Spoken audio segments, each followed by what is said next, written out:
Hello students, क्या हाल चाल है जी। खुराक के आज मैं आपको खुराक को महफूज करने के जो प्रिंसिपल्स हैं उनके बारे में बात बताऊंगा। तो खुराक को महफूज करने के 4 प्रिंसिपल्स हैं। तो आज की इस वीडियो के अंदर मैं आपको प्रिंसिपल नंबर 1 के बारे में जो है वो बताऊंगा कि प्रिंसिपल 1 को अप्लाई करके हम खुराक को कैसे जो है वो महफूज बना सकते हैं। प्रिंसिपल नंबर 1 ये कहता है जी कि अगर हम खुराक को महफूज करना चाह रहे हैं तो हमें ऑटोलाइसिस के अमल को रोकना पड़ेगा। ऑटोलाइसिस क्या है? Autolysis means self destruction of food, यानी खुराक का खुद बहुत ख़राब हो जाना। अगर हम खुराक को महफूज करना चाहते हैं तो हमें ऑटोलाइसिस को रोकना पड़ेगा, और ऑटोलाइसिस रुक गया तो हमारा खुराक जो है वो महफूज हो जाएगी। या फिर दूसरी चीज़ ये है कि हमें एंजाइम्स की एक्टिविटी को कंट्रोल करना पड़ेगा, और एंजाइम्स की एक्टिविटी कंट्रोल हो जाए तो अल्टीमेटली आपका ऑटोलाइसिस का अमल डिले हो जाएगा और आपकी खुराक की शेल्फ लाइफ जो है वो बढ़ जाएगी। तो इस प्रिंसिपल में ऑटोलाइसिस के अमल को रोका जाता है या एंजाइम्स को कंट्रोल करके ऑटोलाइसिस के अमल को डिले किया जाता है। अब जो ऑटोलाइसिस या एंजाइम्स की एक्टिविटीज़ जो हैं उनको मदरजा झैल तरीक़ों से कंट्रोल किया जा सकता है। तो सबसे पहले जो है वो एंजाइम्स की एक्टिविटीज़ को कंट्रोल करने के लिए नंबर 1 है जी ऑटोलाइसिस को डिले किया जाए या ऑटोलाइसिस को रोका जाए। सेकंड नंबर पे आता है यूज़ ऑफ हाई टेम्परेचर, ज़्यादा दर्जात का इस्तेमाल किया जाए। नंबर 3 पे आता है use of low temperature, enzymes की एक्टिविटीज़ को रोकने के लिए कम दर्जात का यानी लो टेम्परेचर का इस्तेमाल किया जाए। और थर्ड पे आता है, फोर्थ नंबर पे है जी कि एंजाइम्स की एक्टिविटीज़ को रोकने के लिए फूड में से मॉइस्चर को रिमूव किया जाए। तो अब हम 1 बाय 1 इन चारों मेथड्स को जो है वो डिस्कस करते हैं। डिले ऑटोलाइसिस, जैसा कि मैंने आपको पहले बताया था कि ऑटोलाइसिस से मुराद है खुराक का खुद बहुत ख़राब हो जाना। तो ये जो खुराक का खुद बहुत ख़राब हो जाना है ये बेसिकली एंजाइम्स की वजह से होता है। एंजाइम्स जो कि प्रोटीन्स के बने हुए होते हैं, एंजाइम्स जिनको अपना काम करने के लिए एक स्पेसिफिक पीएच की ज़रूरत होती है, और अगर इस पीएच को चेंज कर दिया जाए कि जितनी उनको सपोज उनको अगर 3 पीएच चाहिए अपनी ग्रोथ के लिए तो हम उसको 5 पे ले जाते हैं या 1 पे ले जाते हैं। थोड़ी सी चेंज करें पीएच को प्रोडक्ट के अंदर, या प्रोडक्ट की पीएच को चेंज कर दें तो हम एंजाइम्स की एक्टिविटी को कंट्रोल कर सकते हैं। और जब एंजाइम्स की एक्टिविटी कंट्रोल हो जाएगी तो अल्टीमेटली आपका जो है वो ऑटोलाइसिस का अमल डिले हो जाएगा।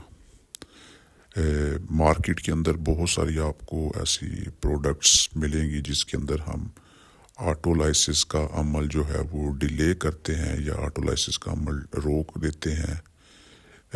उसमें मतलब पिकल्स जो अचार हम बनाते हैं, बेसिकली अचार is the example of delay autolysis. इसमें हम जब अचार बनाते हैं तो उसके बनाने के दौरान हम अचार के अंदर लैक्टिक एसिड फर्मेंटेशन करते हैं। लैक्टिक एसिड फर्मेंटेशन के नतीजे में पीएच जो है वो चेंज हो जाती है, और पीएच चेंज होने की वजह से आपके एंजाइम्स की एक्टिविटी रुक जाती है, जिसकी वजह से अचार जो है वो लंबे अरसे तक महफूज रहता है।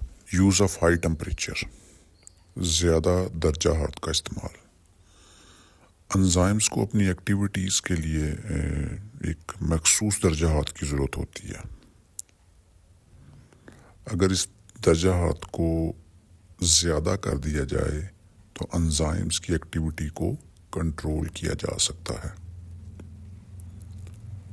इस मकसद के लिए हम ब्लांचिंग और पास्चुराइजेशन का अमल किया जाता है।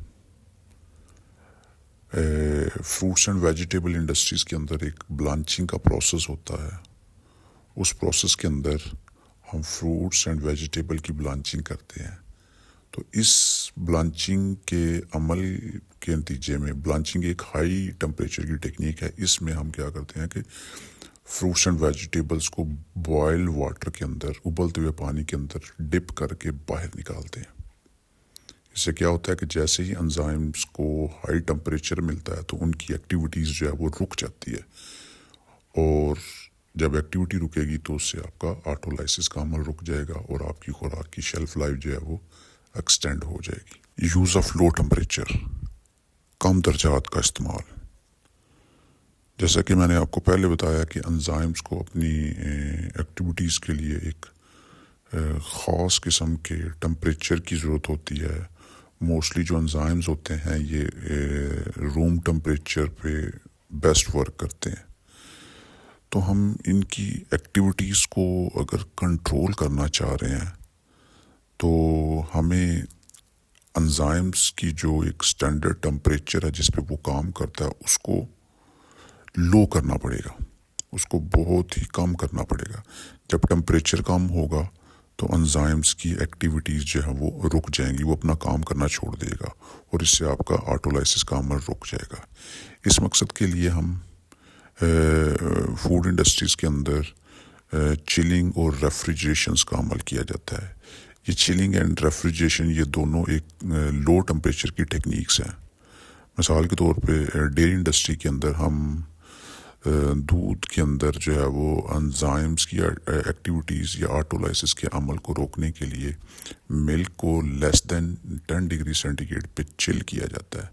جب دودھ کو چل کرتے ہیں تو اس کے اندر جو ہے وہ آٹولائسس کا عمل جو ہے وہ رک جاتا ہے اور فائنلی آپ کا دودھ لمبے عرصے تک جو ہے وہ استعمال کے قابل رہتا ہے۔ ریموول آف موئسچر، نمی کو نکالنا۔ انزائمز کی ایکٹیویٹیز کو روکنے کے لیے جو سب سے امپورٹنٹ جو میتھڈ ہے، جو طریقہ کار ہے، وہ خوراک میں سے نمی کو نکالنا ہے۔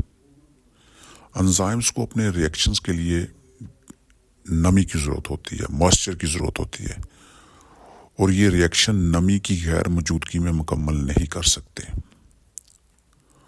اور اگر ہم نمی کو خوراک میں سے نکال دیں کسی بھی طریقے سے تو انزائمز اپنی ایکٹیویٹی کو روک دیں گے۔